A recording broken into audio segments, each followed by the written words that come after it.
Hello दोस्तों, स्वागत है आपके इस अपने से YouTube channel Hindi classes to 4 पे। तो आज की इस वीडियो में देखने वाले हम लोग क्लास 11 के बच्चों को जो आप लोगों का मंथली टेस्ट होने वाला है। ठीक है, ये जो है जनरल स्कूल और आप लोगों का एसईओ स्कूल दोनों के लिए होने वाला है। ठीक है, जो आप लोगों का क्लास 11 का जो आप लोगों का मंथली टेस्ट होने वाला है। ठीक है, हिंदी इलेक्टिव का उसका हम लोग देखने वाले हैं एकदम आंसर की वीडियो। ठीक है, ये आप लोग का 1000% रियल पेपर है। ठीक है, इससे बाहर एक भी क्वेश्चन नहीं आएगा। ठीक है, और मैं बता देना चाहता हूँ आप लोगों का जो मंथली टेस्ट है यह 7 तारीख को होने वाला था, क्योंकि जो होने वाला था, परंतु जो है आप लोगों का ठंडा के कारण स्कूल बंद हो गया और आप लोगों का ये 9 तारीख को होने वाला है। ठीक है, अगर बहुत सारे ऐसे भी डिस्ट्रिक्ट है जिसमें जो है 9 तारीख को भी नहीं होने वाला और 11 तारीख को होने वाला है। ठीक है, क्योंकि डिस्ट्रिक्ट है जहाँ पे ठंडे के कारण और फिर से स्कूल बंद हो चुका है। ठीक है, तो आप लोग देख लीजिएगा जब भी आप लोगों का स्कूल खुलेगा। ठीक है, अ, खुलेगा। ठीक है, जब भी आप लोग को स्कूल खुलेगा तो आप लोगों का जो है यही क्वेश्चन आएगा। ठीक है, मंथली टेस्ट जो है ये आप लोगों का होगा 100%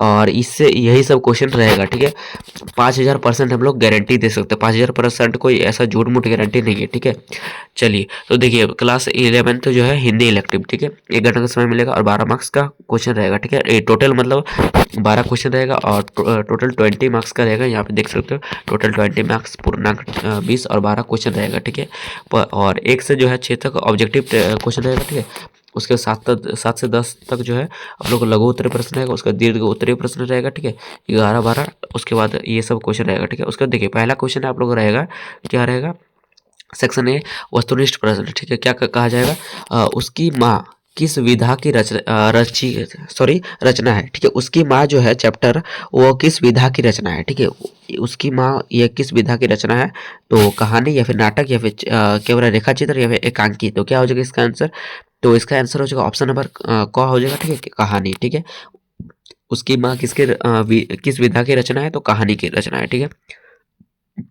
सॉरी। तो दूसरा प्रश्न क्या हो रहा है आप लोग का, क्या हो रहा है, लेखक के ने, ठीक है, लेखक ने पुलिस क्या हो रहा है, सुप्रिंटेंडेंट। ठीक है, लेखक ने पुलिस सुप्रिंटेंडेंट को लाल की माँ का क्या नाम बताया। ठीक है, तो लाल की माँ का क्या नाम बताया, तो इसका राधा या फिर क्या बोला, जानकी या फिर रजनी या फिर रमा। तो इसका आंसर क्या हो जाएगा, 2 का हो जाएगा ऑप्शन नंबर ख हो जाएगा। ठीक है, जानकी। ठीक है, पहला का हो जाएगा क और दूसरा का हो जाएगा आप लोगों का ख। ठीक है, चलिए अगला क्वेश्चन है आप लोगों का 3 नंबर क्वेश्चन है। क्या बोल रहा है 3 नंबर क्वेश्चन, नागार्जुन की मातृभाषा। ठीक है, नागार्जुन की मातृभाषा मैथिली के किस उपन्यास से क्या बोला, रचना करते हैं। ठीक है, तो नागार्जुन की अपनी मातृभाषा मैथिली के किस उपन्यास से रचना करते हैं, तो इसका ऑप्शन है क्या हो रहा है, यात्री, उग्र या फिर पथिक या फिर राही। तो इसका आंसर क्या हो जाएगा, एक 3 का हो जाएगा ऑप्शन नंबर आप लोगों का ख हो जाएगा। ठीक है, उग्र। ठीक है, चलिए अगला क्वेश्चन है आप लोग का चौथा नंबर, क्या हो रहा है, नागार्जुन का जन्म कब हुआ था, तो नागार्जुन का जन्म कब हुआ था, तो इसका आंसर हो जाएगा ख, सन 1912 में। ठीक है, चलिए अगला क्वेश्चन है आप लोगों का पांचवा नंबर, क्या हो रहा है, सेनाथ। ठीक है, श्रीकांत वर्मा की जो है कविता, श्रीकांत वर्मा की कविता हस्तक्षेप में मगध। ठीक है, श्रीकांत वर्मा की कविता हस्तक्षेप में मगध शब्द किसका प्रतीक है, तो क्या हो जाएगा 5 का हो जाएगा ऑप्शन नंबर क। ठीक है, क्या हो जाएगा 5 का ऑप्शन नंबर क हो जाएगा। ठीक है, ऑप्शन नंबर क अर्थात ये हो जाएगा ठीक है, निरंकुश शासक वर्ग का। ठीक है, निरंकुश शासक वर्ग का, और इसका हो जाएगा आप लोग का 4 का बोल रही थी सन 1911। ठीक है, ये बोल दिए, ये हो जाएगा और इसका हो जाएगा क हो जाएगा। ठीक है, चलिए छठा नंबर क्वेश्चन है क्या बोला आप लोग का, नोटिफिकेशन शब्द का हिंदी रूप क्या होता है, तो नोटिफिकेशन जो होता है इसको इंग्लिश में कहा जाता है, तो इसको हिंदी में क्या कहा जाता है, तो इसको कहा जाता है अधिसूचना या फिर घोषणा या फिर क्या बोला, मितव्यय पत्र या फिर अध्यादेश। ठीक है, अध्यादेश। तो इसका आंसर हो जाएगा अधिसूचना। ठीक है, जो ये होता है नोटिफिकेशन का हिंदी मतलब होता है, ये होता है अधिसूचना। ऑप्शन नंबर का करेक्ट आंसर है। ठीक है, चलिए तो अब देखने वाले हम लोग आप लोगों का जो है सब्जेक्टिव क्वेश्चन। ठीक है, तो सब्जेक्टिव क्वेश्चन पहले देख लीजिए, क्वेश्चन देख लीजिए, उसके बाद आंसर देखेंगे। ठीक है, देखिए पहला क्वेश्चन है आप लोग का लघु उत्तरीय प्रश्न में। ठीक है, प्रत्येक प्रश्न 2 नंबर का 2 मार्क्स का रहेगा। ठीक है, देखिए पहला क्वेश्चन क्या कहा जा रहा है आप लोगों को, क्या हो रहा है, पांड्य, ठीक है, पांड्य बेचन, ठीक है, पांड्य बेचन शर्मा, ठीक है, उग्र की कहा किन्हीं दो रचनाओं के नाम लिखे, ठीक है। उसके बाद 8 नंबर क्वेश्चन है, बादल को जो है घेरते देखा है कविता में जो है किसका वर्णन किया गया है, ठीक है। ये उसके बाद ये 9 नंबर क्वेश्चन है। 9 नंबर क्वेश्चन है, क्या हो रहा है, मगध के मध्यम, ठीक है, अधिक्षेप कविता किस व्यवस्था की ओर क्या हो रहा है, इशारा कर रही है, ठीक है, ये वाला आप लोग का। और 10 नंबर क्वेश्चन है, नागार्जुन द्वारा रचित किन्हीं दो रचनाओं का नाम लिखे, ठीक है। चलिए इन सभी का आंसर देख लेते हैं और 11-12 बाद में देखेंगे।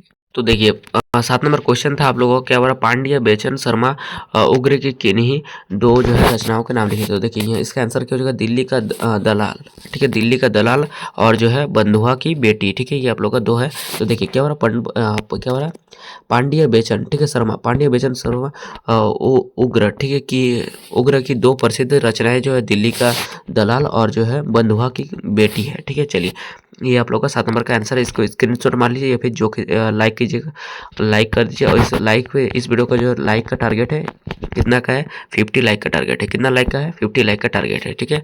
चलिए अगला देखिए 9 नंबर क्वेश्चन है आप लोगों का, क्या हो रहा, बादल को घिरते देखा है कविता में किसका वर्णन किया गया है। तो देखिए इसका आंसर क्या हो जाएगा, हिमालय के प्राकृतिक और किन्हीं किन्नरों, ठीक है, किन्नर किन्नरियों के जीवन का क्या हो रहा है, व्यर्थ है, ठीक है। तो जो व्यथार्थ चित्र है, ठीक है। देखिए तो इसका आंसर क्या हो जाएगा, इसका आंसर यहाँ से लिखना है, ठीक है, 2 मार्क्स का है इसलिए थोड़ा लॉन्ग लिखना होगा, ठीक है। बादल को घिरते देखा है कविता में कवि नागार्जुन ने हिमालय की बर्फीली घाटियों, ठीक है, बर्फीली घाटियों, झीलों और झरनों, क्या हो रहा है, देवदार के जंगलों और क्या हो रहा है, वार के किन्नर किन्नरों के जीवन, किन्नर किन्नरियों के जीवन का सजीव वर्णन किया है। इसमें जो है बादलों के कोमल और कठोर दोनों रूपों का वर्णन किया गया है, ठीक है, दोनों रूपों को दर्शाया गया है, ठीक है। चलिए अगला देख लेते हैं आप लोगों का।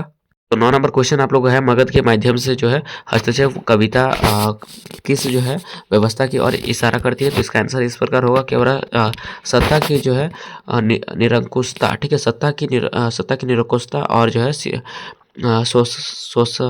शोषणकारी, ठीक है, शोषणकारी व्यवस्था, ठीक है। तो इसका आंसर यहाँ से लिखिएगा, ठीक है, आप लोग क्या हो जाएगा, इसका आंसर यहाँ से लिख रहे हैं, ठीक है, हस्तक्षेप कविता, ठीक है, मगध के माध्यम से सत्ता की उस निरंकुश और शोषणकारी व्यवस्था की ओर इशारा कर रही है जहाँ जनता के जीवन में आवश्यक हस्तक्षेप किया जाता है, ठीक है, ये आप लोगों का आंसर है, इसको देख लीजिएगा, ठीक है। 9 नंबर अगला देख लेते हैं 10 नंबर का आंसर। 10 नंबर क्वेश्चन था आप लोगों को, क्या बोला, नागार्जुन द्वारा रचित किन्हीं 2 रचनाओं के नाम लिखिए। तो नागार्जुन का क्या हो जाएगा, एक हो जाएगा युगधारा, ठीक है, और एक हो जाएगा सतरंगे पंखों वाली, ठीक है। तो आंसर क्या हो जाएगा, नागार्जुन द्वारा रचित 2 प्रसिद्ध रचनाएं, क्या हो रहा है, युगधारा और सतरंगे पंखों वाली, ठीक है, ये आप लोग का आंसर हो जाएगा। अगला देख लेते हैं 11 नंबर का क्वेश्चन और आंसर। तो देखिए दोस्तों आप लोगों को सेक्शन सी दीर्घ उत्तरीय प्रश्न है, ठीक है।